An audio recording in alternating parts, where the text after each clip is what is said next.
Okay, so we just applied this the layer mask by right clicking and hitting apply layer mask. Okay, so this is our copy. So if we take cancel, sorry. So now we've got a copy of our sheep. Okay. Now essentially what I want to make a shadow out of that copy. So I'm going to start by just using an adjustment layer. So I'm going to create an adjustment layer down here. I'll use hue and saturation, I think, is the one I want. I'm going to turn the saturation down. I'm going to also just make sure that you click on that one so it's only affecting your sheep layer. Crank it down and then you've got a silhouette, right? So all I did was just took the saturation right down to 0 or negative 100, and then I took the darkness right down. Okay, so that's looking good. And now we've still got that on an adjustment layer, but basically we can merge these two layers so that's permanently a silhouette. So if you just click on your adjustment layer, then shift click on your layer underneath, it's going to select both of them, and then just go merge layers. Okay, so now what we have is a black and white silhouette of some sheep. If we drop that layer down a notch, and it's going to go underneath our other sheep layer, it's going to be behind it, so we're getting more and more like a shadow. Which layers did you merge? Oh, okay, so yeah, I'll just go back a couple of steps. We can watch it happen again. So I had my sheep. Yeah. I created that hue and saturation adjustment layer. Okay. Yeah. To make it black, and then I just grabbed these two layers, the hue and the adjustment layer, and the layer that the sheep are actually on, which is, that one. Okay. Yeah. Grab those two together and merge them. Yeah. Okay, and then I just got my silhouette and I just put it behind my sheep. Okay. Now we can drop the opacity of that a little bit, so it's more like a shadow. The other thing we can do is we can right click on the transform toggle and use perspective again, and sort of like if we think about where the shadows are likely to be coming from, they're probably coming from this glass here. So maybe we'll drag them quite, they might even be sort of, the shadows might even be sort of coming towards us. So maybe we do free transform, drop it down like this, And again, this is like a relatively quick and rough way of generating a shadow, so it's not perfect, but it does kind of do the job. We'll just stretch those a little bit like that. Kind of get the feet of the sheep sort of lining up-ish, something like that. Now that's almost like a spotlight is shining on those sheep, right? It's like real crisp. So what I'm going to do now is I'm going to basically blur that. So this is the layer that my shadow's on, this one here. It says hue and saturation. I can rename it, call it shadows, I suppose. Where's the bloody rename thing?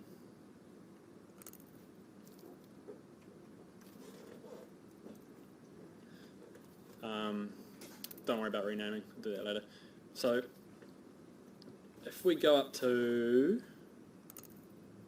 filter and blur, so these filters are just like things that you can do to the individual layer. They're kind of like adjustment layers, but you can only do them once, and once you've done it you kind of can't go back. That's why the adjustment layers are more useful, because they're more flexible. But these are pretty powerful tools as well. So we're going to try a blur, and I'm going to go for a Gaussian blur. Okay, and we come up with this little preview box. Okay, and then we want to this just gives you some options as to how much you want to blur it. So I'm probably going to want to crank that radius up a bit and see what it's doing to it. Just making it a bit more faint. So we could probably have it about like that, I reckon. Hit OK. There's no coming back from that, unless you, like, obviously go back in the history here. But that's fine. The other thing that you sometimes want to do is, you know how like a shadow can sometimes be darker around the foot, like close to where the foot is or something?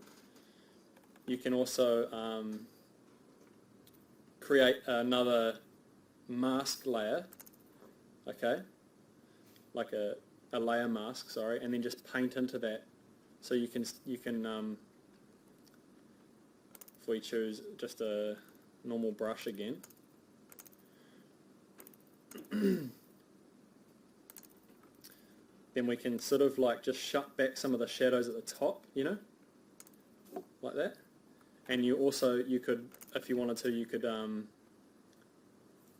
just use a normal paintbrush, and if you turn see some of these adjustments up here, you could turn that flow down a bit, and that just reduces the amount of kind of paint that comes out of the paintbrush. And you could just like connect up these shadows a little bit, or maybe like give a bit more where you think it needs it. Okay.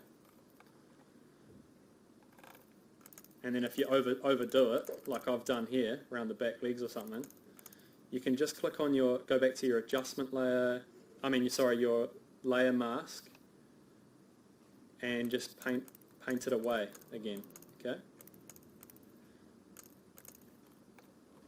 So that's like a sort of quick and easy way of adding a person, cropping them out, and adding a quick shadow. So do you want to have a crack at that? Bring in a person or a... Cool. Alrighty. Has everyone got a figure or something like a chair or anything in there?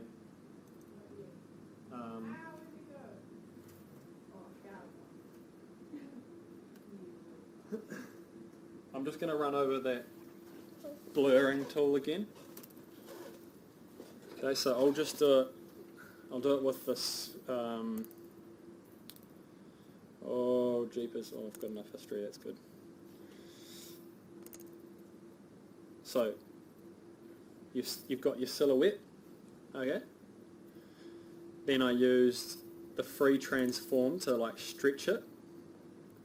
So I used that, you know, the transform toggles, and I kind of lay the shadow down onto the floor surface. Yep. And then I went up here to filter. Okay, and it's a blur, and it's a Gaussian blur. Is the one you want?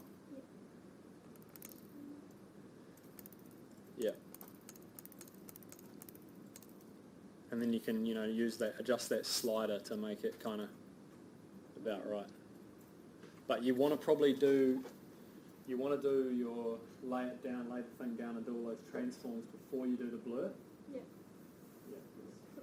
I just did it normal, so it looks like. Oh yeah, cool. Still the same. Yeah.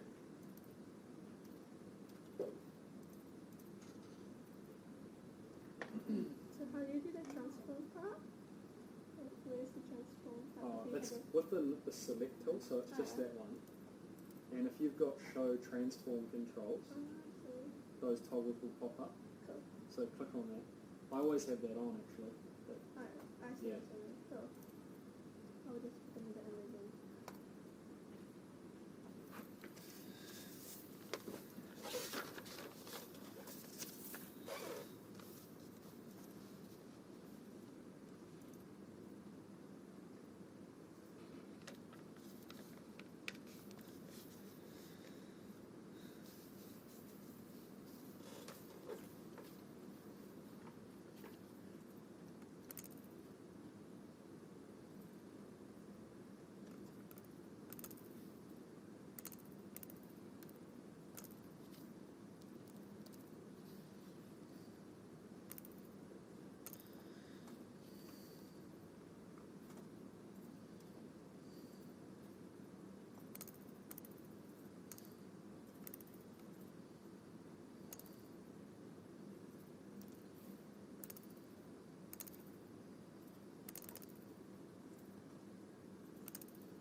So we're gonna add a light fitting, okay?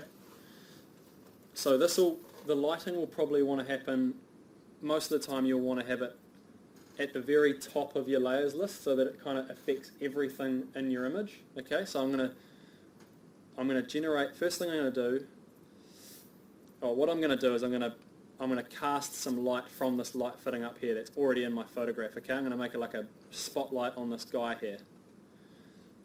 So the first thing I want to do is I'm going to create an adjustment layer, okay? And I'm going to use the levels one again. Now, the first thing we're going to do is we're just going to play with like how we want that light to look. So we don't want probably that bright, but maybe something like that. You know, it's like going to lighten the image that much. Now what we need to do is control what's being affected by that layer adjustment layer. So I've got the adjustment layer, I've cranked up the light. So down here in the layer mask, I'm just going to paint that whole thing black, okay?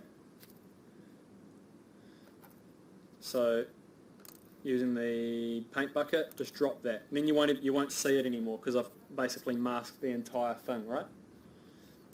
Now I want to just quickly create like a lasso from where that beam of light's going to come out. So I think maybe something like this, you know, like that. That's going to be where that light's going to, and it's going to be quite a harsh angle light. Like we're going to see some good shadows there. Now what I want to do is use the brush tool to paint back into this mask with white. So I've just got like a really big soft brush to do this so that the light's going to be most intense up the top here and then bleed out, okay, down the bottom. So if I make that almost as big as possible, and then I'm going to paint into it with white, so I'm painting onto my black layer mask with white, maybe one or two clicks like that, okay, and then if I deselect it,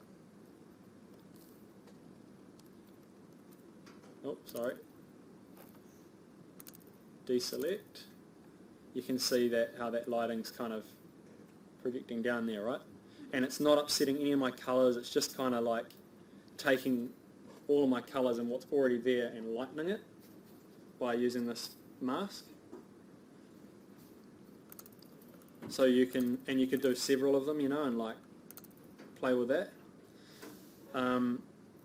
The other thing you could do is you could soften it a little bit by just cranking the opacity down. If you don't want it quite so bright, you can still play with the opacity. You could also make these edges a little bit fainter. You know, it's quite a bright edge. So if you clicked on the layer mask again for that particular light, and then we want to paint into it with black, so we're going to be basically erasing, you know, and then you can just kind of work away at that edge a little bit, you know.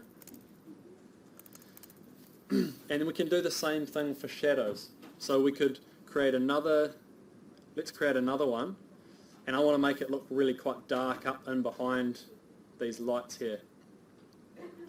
So I'm going to create another adjustment layer, use levels again, and this time I'm going to bring it up from the dark end and bring it in like that, and maybe use that one to darken it further still. And just play with these toggles until you get something that's looking good. Okay, and then remember so at the moment our layer mask is affecting the whole image, so we're just going to use the paintbrush to paint that entire layer mask black again.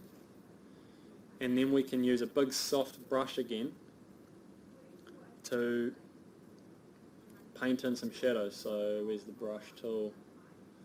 So I need to click that over to white, so I'm painting with white. And then I can just do that, see?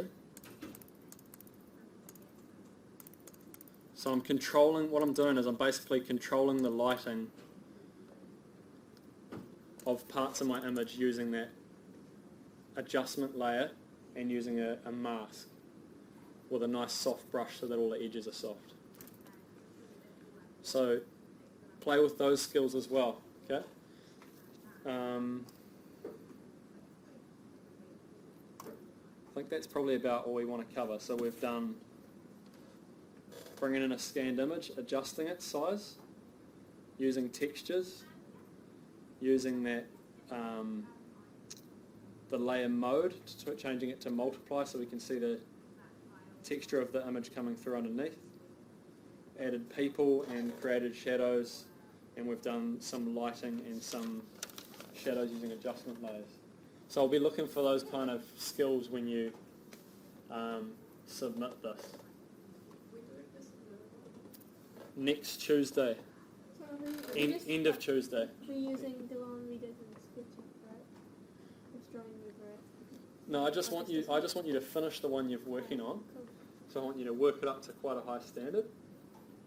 You could try and populate it a bit more, like add a few more figures and stuff.